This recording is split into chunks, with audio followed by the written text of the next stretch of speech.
Le Congo a un grand problème. Et il y a une sorte de pression là.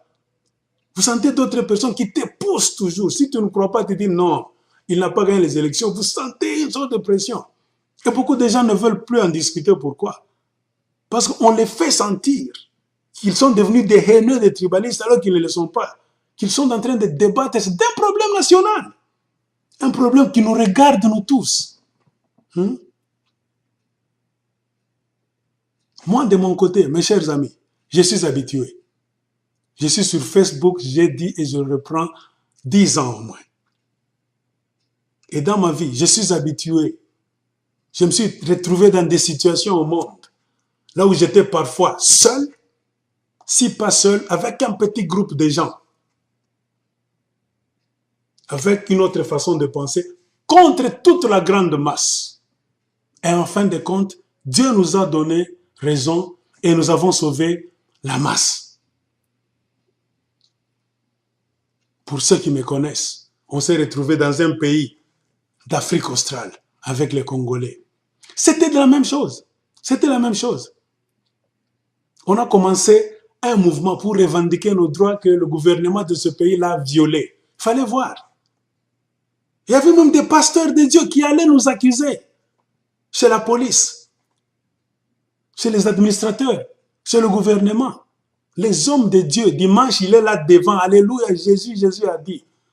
Après ça, il finit, il va manger avec les étrangers pour nous vendre, nous, les Congolais, ses frères. C'est ça l'évangile des pasteurs du Congo. On nous a arrêtés 2 fois, on nous a traînés devant la justice. En fin de compte, Dieu a montré à la face du monde que nous avions raison. Et nous avons sauvé beaucoup de gens. Non pas parce que nous étions puissants, non. Parce que Dieu nous a fait grâce de regarder, de voir et de comprendre là où beaucoup de gens ne comprenaient rien. Et beaucoup de gens aujourd'hui sont en train de se réjouir parce que nous avons eu le privilège d'être utilisés par Dieu, le véritable Dieu. Je suis venu en Amérique. Je suis allé à un moment donné m'installer dans la ville de Denver, l'État de Colorado. Je vous parle pour savoir comment les Congolais raisonnent. La communauté congolaise. Je suis arrivé là-bas. Comme tout Congolais, quand tu arrives, on prend ton numéro de téléphone, ton adresse email, on commence à te contacter. Mais il s'est avéré avec le temps que là où on faisait les réunions pour nommer le président, pour voter même le président de la communauté congolaise de Colorado, pour mettre en place le comité de gestion de cette communauté-là, on ne savait pas. C'était un petit groupe-là de gens qui se cachaient dans un coin. Après avoir mis leur président là en place, leur comité de gestion qui était un club d'une famille et des amis, maintenant, ils pouvaient nous dire autre chose là-bas. Des événements, des manifestations. Nous, c'était ça notre territoire. Nous, on devait s'intéresser aux manifestations. Mais la gestion, ce n'était pas notre problème. Les gens ont commencé à se plaindre. J'ai commencé aussi à me plaindre. J'étais parmi les plaignants. Il fallait voir. J'ai reçu des attaques sérieuses. Non, des attaques sérieuses. Beaucoup de gens ont dit non, ces histoires, nous les abandonnons. Je n'ai forcé rien. Jusqu'à ce que beaucoup de Congolais m'ont envoyé des messages. Mac, il y aura réunion. Allons nous rencontrer quelque part. Nous sommes allés nous rencontrer quelque part, mais les gens ont fui. Après enquête, on a vu que ces gens-là, c'était même les hommes de Dieu qui étaient là. Donc, le comité, la présidence de la communauté congolaise de Colorado, c'était leur business privé. Pourquoi? Parce qu'ils utilisaient les données de la communauté congolaise de Colorado à des fins privées. Contactaient leurs partenaires là-bas, ils recevaient des dons. Et ils envoyaient même ça en Afrique, au Congo, au Kasaï.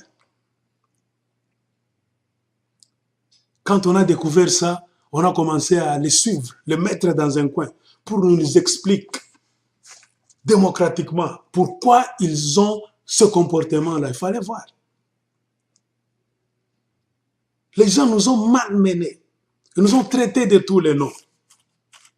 Et on pouvait voir les mêmes gens là-bas faire des marches à Denver. Kabila Kanambe, Kanambwa, dictateur, sort du Congo, tout ça. Kabila rwandais, mais eux-mêmes, dans la communauté congolaise de Colorado, ils ne veulent pas abandonner le pouvoir, ils ne veulent pas la transparence. Quand leurs frères leur demandent, voyons un peu cette histoire de communauté, ça se dirige comment? Qu'est-ce qui est caché en dessous de quoi? Ils ont refusé.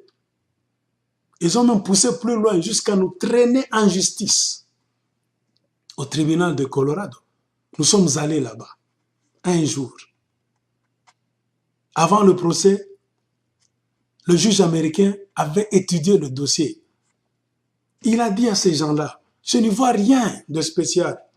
Vous n'avez pas des hommes sages dans votre communauté pour que vous puissiez vous asseoir et trouver un terrain d'entente. Parce que c'est un dossier léger, il n'y a rien de spécial qui fait à ce que un membre de cette communauté peut entraîner un autre, peut le traîner devant le tribunal. Ces gens-là ont refusé, avec l'esprit Tokosuki Sabango. Nous sommes allés au tribunal, un jour, le procès a commencé de 9h30 jusqu'à 17h. On a eu un repos à 13h. Il fallait voir. Nous étions 5 accusés là-bas. Les plaignants là, au lieu de parler du groupe, ils ne faisaient que me pointer moi. Cet homme-là, jusqu'à ce que le juge a dit, wait a minute, attends, est-ce que c'est vous le groupe contre Mac ou bien contre ce groupe? C'est groupe contre groupe ou bien c'est vous en tant que groupe contre Mac? Non, c'est contre tout le monde, mais c'est Mac, lui, qui a fait ça, qui a fait ça. Vous savez, je suis habitué à être le target de beaucoup de gens. Je suis habitué. Et à 17h, le juge nous a blanchis. Nous avions raison. Pourquoi? Il a même dit, ici c'est les États-Unis d'Amérique. Je sais que vous venez des pays dictatoriaux. Il a dit ça, le juge. Ici, chez nous, le peuple a le droit de parler, de critiquer le président, de l'appeler je ne sais quoi. C'est les États-Unis d'Amérique. Donc, comprenez, des Congolais, vous amenez vos habitudes là du Congo, même dans un pays occidental. C'est ça le problème qu'ont les Congolais. Allez voir aujourd'hui, la communauté congolaise de Colorado s'est disloquée.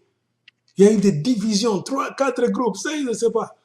Mais jusqu'au moment où je suis en train de faire cette vidéo, ils ont du mal à ressouder les morceaux. Pourquoi? Parce que les gens n'ont plus confiance dans d'autres personnes. Ils ont compris qu'on les appelle, ce n'est pas pour faire la communauté, c'est pour donc prendre avantage de leur présence afin qu'un groupe de gens puisse utiliser leur présence, leurs données à des fins privées, personnelles. C'est ça le Congolais.